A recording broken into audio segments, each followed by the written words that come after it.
Continuing from what we talked about today, it's important that you understand power generation in a typical electric power plant. What you need to know from the first few steps here, all right, is that thermal energy can always be converted into useful work. But for the continuous conversion of this energy into work, what you need is a cyclical process. So let me just repeat this really quickly, all right? Thermal energy can always be converted into work. All right.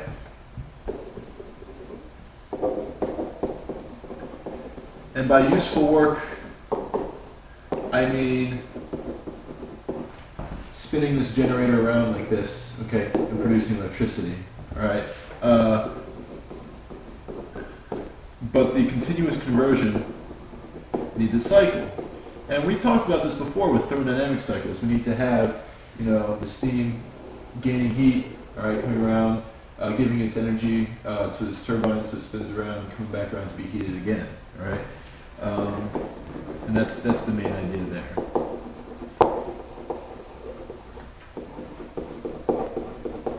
So once we generate electricity, all right, work will have been done, all right, on the turbine by the steam, and we'll be able to generate electricity. So when this happens, there are multiple energy transformations that take place. We start with this chemical energy right here. This turns into thermal energy. It's put into the steam. The thermal energy comes around. We get rotational mechanical energy, which goes into making electrical energy. So we have four different energy conversions right there. Now, and each time, anytime energy is transferred, okay, it's impossible for 100% of it to be transferred due to the second law of thermodynamics. There will always be some loss to thermal energy in some way. So this energy that's lost is what we call degraded energy. It's energy that's not easily recoverable, okay? The way we say this is that it's no longer available to perform useful work. So that's a big idea that you need to hold on to right there, all right? So why, all right, does the generation of electrical power, all right, involve degradation of energy? Well, kind of like what I already said, the second law of thermodynamics, we have a single process, all right, we can completely convert thermal energy into work, say if we have what we'll call a isothermal expansion here, okay? And if there's no friction between the piston and cylinder assembly, okay, we can have a perfect conversion, all right, of thermal energy into work. But to continually have this happen, all right, what we need to do is have this cycle, okay? And when that's happening, right, during each of these processes, we're never 100% efficient. In other words here, all right, the useful work that we end up getting out of here is right here. But the total input that we have to consider is this entire area right here, okay? So that's a big thing right there for thermodynamics, all right? So continuing on here, all right, we model these losses of energy with a diagram called a Sankey diagram, okay? So a Sankey diagram, right, the description is right here, shows us what's happening with the energy transfers and the transformations, okay? So the thickness of the arrow, this is the first thing here we want to mention, is going to be proportional to the amount of energy that we're using. All right, so if we start out here, we start with a really, really thick arrow. We can consider this to be 100% heat input, all right, into a coal-fired power plant. All right, and as we go along, we're losing energy to little things along the way. So we start out and we might lose, say, 5% to 5% of the energy in the boiler itself is lost due to, say, poor insulation, whatever you want to call it, okay? After that, okay, we have a very, very small percentage which is lost to feed losses. In other words, this is in the pipes along the way, okay? From there, as we go on, okay, we may have like a few percent, there's 1% for the feed losses, okay? We may have a few percent lost in, say, friction and generator losses, okay? And we can keep going on there. We can have even more lost along the way to other things, okay? Auxiliary reasons, just moving through valves and whatnot, can be another 1%, okay? So what we end up here, okay, is try and model, all right, what the useful output is going to be. So at the very end here, I know that my useful electrical output, we'll say, is 40% of my total original input. So electrical output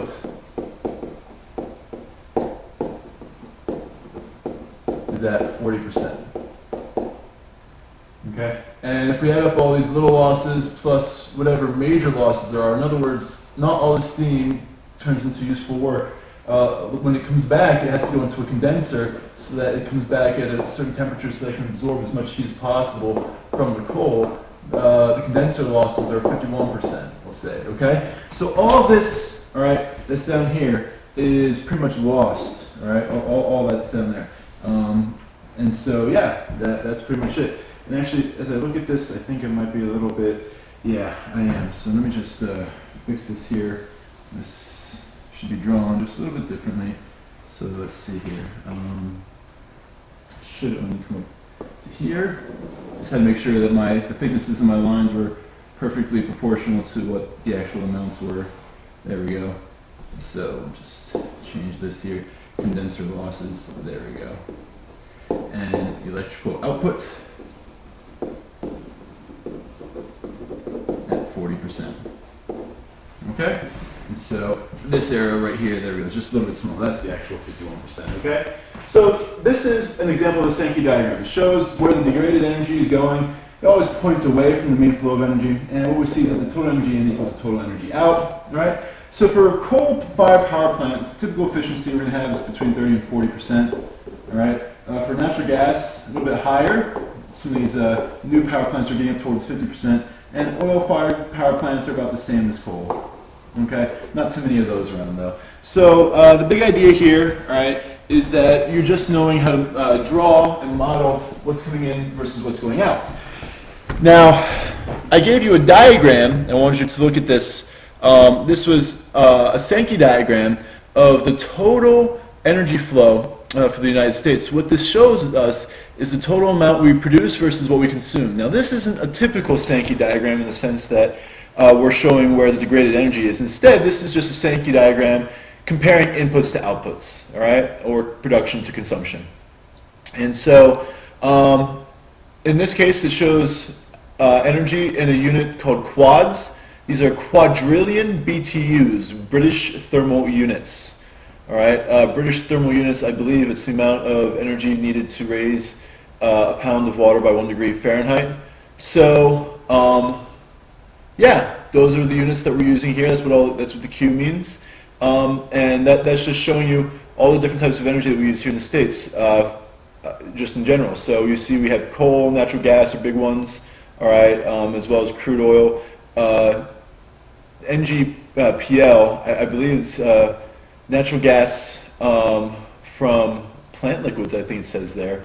Uranium there from nuclear, obviously, and renewables. You see how much small renewables are as far as what we're producing. As far as what we're actually consuming and where that gets consumed, you see the different sectors in which that gets consumed there.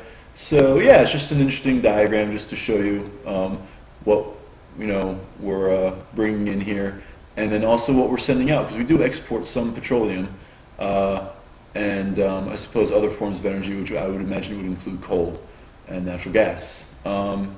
Yeah, so that's it for what Sankey diagrams are. Let's get back to actually talking about fuels here. Okay, so what is a fuel? Well, it's any source of energy. Okay, some examples of fossil fuels. All right, the three that we think of as far as the three general categories. There's many subcategories within this. All right, are oil, natural gas, and coal.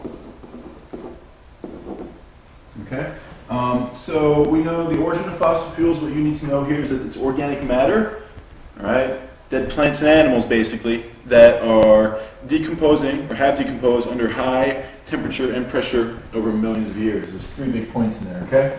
You also need to know the difference between fossil fuels and, renewable fuels and non-renewable fuels, as well as what produces CO2 emissions. But the big thing with renewable fuels is that it's a resource that can be used or is replaced at the same rate as being used. Okay, so that's a big thing. The replacement rate needs to be equal to or greater than the rate at which it is being used. That's one definition for renewables. All right. So in most cases, the prime energy source for the world is going to be fossil fuels here, but there is an exception in terms of underdeveloped or not developed countries. Okay, where this isn't available, we still use biomass and hydroelectricity quite a lot. Okay, so and by biomass I mean wood. Okay, and whatever else can be burnt, really. So wherever fossil fuels aren't available, all right, we use biomass. People is what I mean by we. Okay. There we go. So it's important to know about the history and geographical reasons, really, for the widespread use of fossil fuels. What ended up happening, okay, is that we had the Industrial Revolution. People, needed more than just wood and whale oil to make things go. So they started using a lot more energy in terms of coal, okay, higher density energy, and this drove the Industrial Revolution. It was so cheap to mine this out of the ground, and it's so energy dense that this is one historical reason. And also, what ended up happening is that industries really started to develop near large deposits of fossil fuels. So, for example, you have the western Pennsylvania region where steel work developed. I'm sure you've heard of the Carnegies and Rockefeller, okay, really coming from that area in terms of an industry, okay. That's where a lot of the coal originally was, and then oil as well. So, for as far as transportation and storage go, all right, we have three main types of fossil fuels there, and what the advantages and disadvantages are. I'll let you read that, as well as the advantages and disadvantages for using fossil fuels for generating electricity. Okay, but let's get down to the physics here. All right. So energy density of the fuel is whatever amount of energy, all right, that we can obtain from a unit mass of the fuel.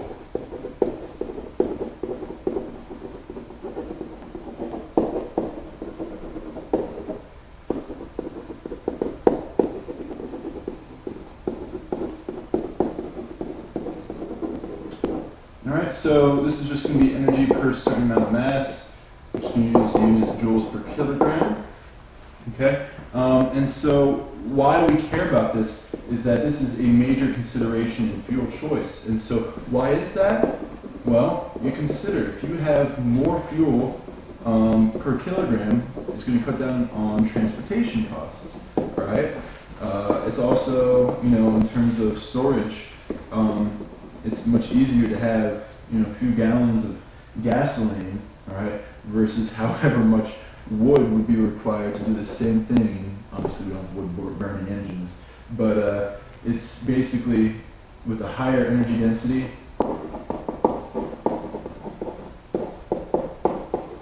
Right, it costs less, need less for transportation.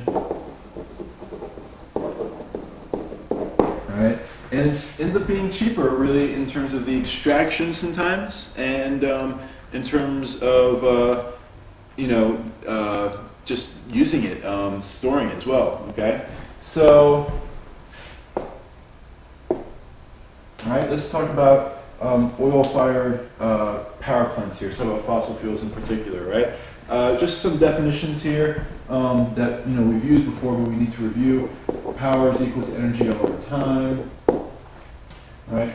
So the question here is how much energy will the power station produce in one day? So for 1 gigawatt, 1,000 megawatt power station, right? We're looking for the energy here, so E equals P times T. For power, right? We want to use 1 times 10 to the 9th watts. Remember, watts is just joules per second. And the time here, therefore, we want to convert it into seconds. It would be 86,400 seconds. All right, the amount of time in a day. So,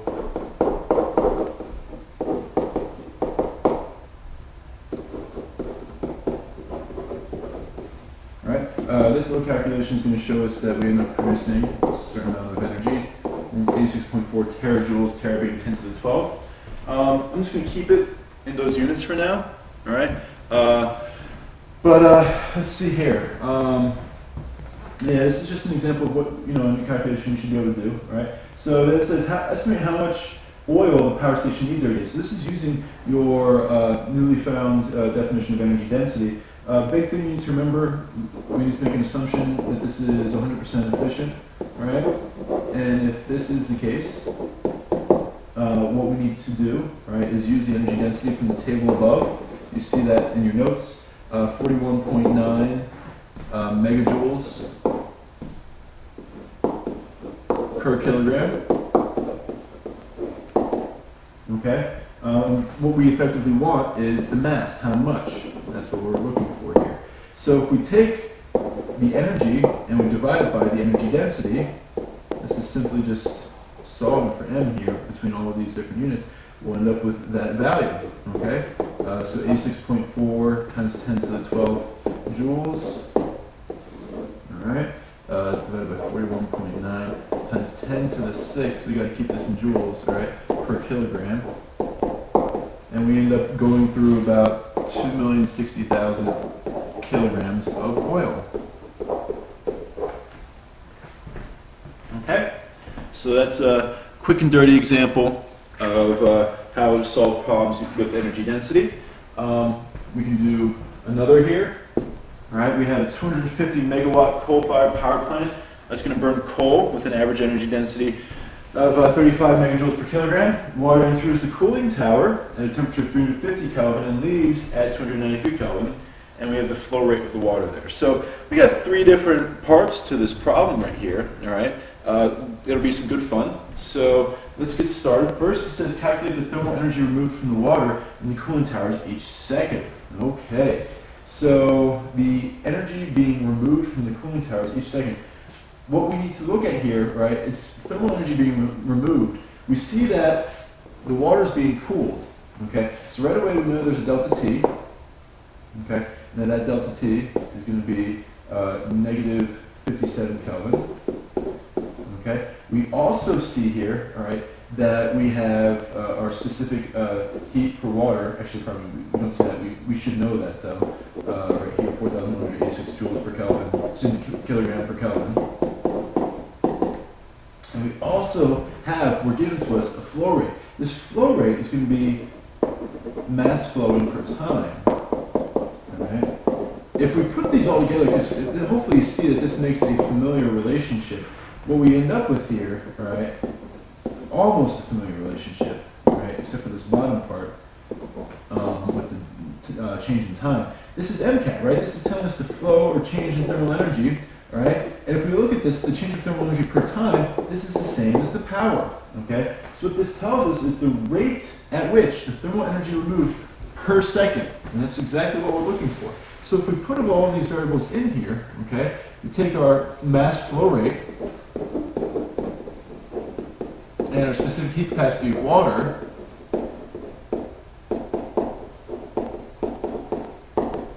and the change in temperature, right? Solve, what we end up with is approximately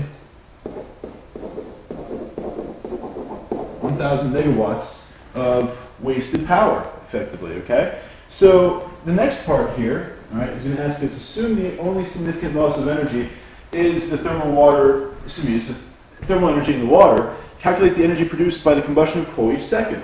So what that's effectively asking for is, what's the input power? We know that output power, right, and we know what's being wasted in the water, okay? We know that P out is our 250 megawatts. That's given to us in the problem. We know that the P water is the 1,000 megawatts from the previous part. And the 250 megawatts, I knew that was the useful output. That's how we designate coal-fired power plants. If we say it's a 2 gigawatt coal-fired power plant, that means that the useful output is going to be that much. That's not the total input that the coal is giving, though. You got to find out the efficiency and calculate that. So what we see here, right, is we got P in, right, the useful power going in here is just going to be 250 megawatts plus 1,000 megawatts, which is going to give us 1,250 megawatts, all right?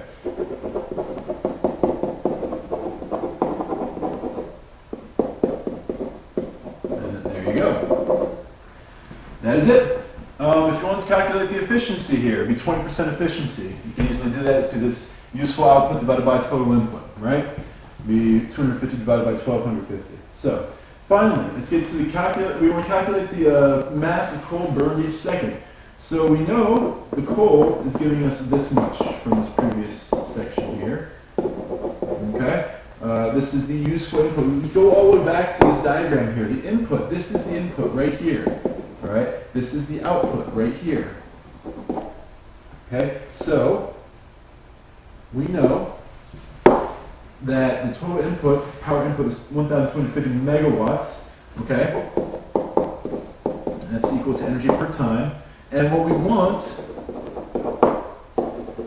is mass per time, the flow rate of mass. Well, really, right here, all we're going to need is a conversion factor. Okay, we go to the energy density table and we see that this coal has 35 megajoules of energy per kilogram. All right, and what we end up doing here is if we take this energy per time and divide it by energy per mass, we end up with our mass per time. In other words, if you take this power, 1250 megawatts, and divide it by the energy density, which is 35 megajoules per kilogram, make sure that your metric prefixes line up before you divide them out. Okay, in this case they do. This is going to get rid of the joules. Since there's joules in here, the mega prefixes will go away and we'll end up with kilograms per second. And what we get is 35.7, and I'm going to round this just to 36 kilograms per second. Okay, so there you go. Those are a few examples dealing with energy density.